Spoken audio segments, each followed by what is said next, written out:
But I continue to be concerned that we are rolling out paid family medical leave on January 1, and we've heard from DEED that there's no plan to have that program supported on the day that it launches. Mr. Chair, we know that small business people don't take a day off. They live and breathe their business 7 days a week, 24 hours a day. And I would bet that there's going to be small business owners that will be reaching out the day before the program becomes live. And I am not convinced by DEED's presentation that this program won't be launched without hiccups on January 1.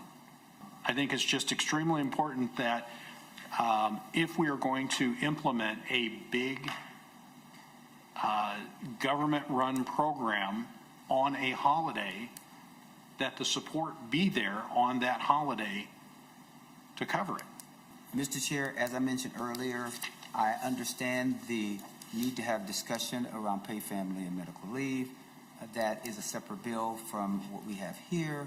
And that is the second time you have referenced another bill for paid family and medical leave. And, you know, I think I was here almost, I think, every committee hearing, and I don't remember a bill being heard in this committee. Is there a bill that specific bill you're referencing? I don't know one in particular, but it's my understanding that the discussion around paid family and medical leave will be a leadership discussion. This is the only opportunity we have to put through any sort of direction for DEED to be able to manage this once we leave in May. And so, Senator Champion, while I would have, been open to carrying this in a separate bill, there is no separate bill. We have had failure after failure on system launches.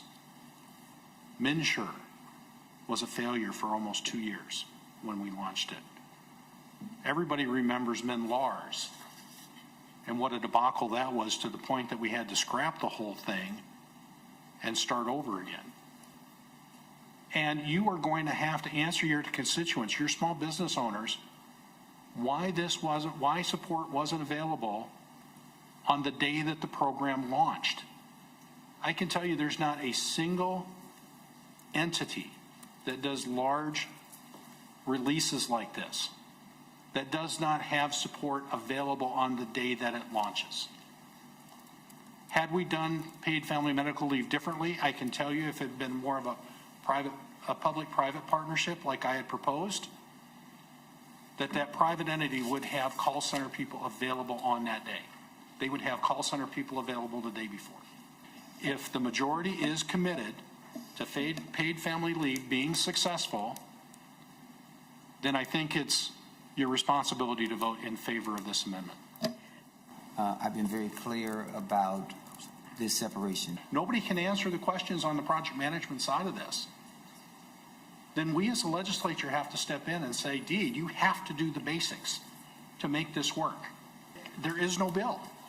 We are past deadline, and this is the jurisdiction that it would be heard in. I don't want to see Minnesota small business people, I don't want to see Minnesota employees struggling to get what we promised them.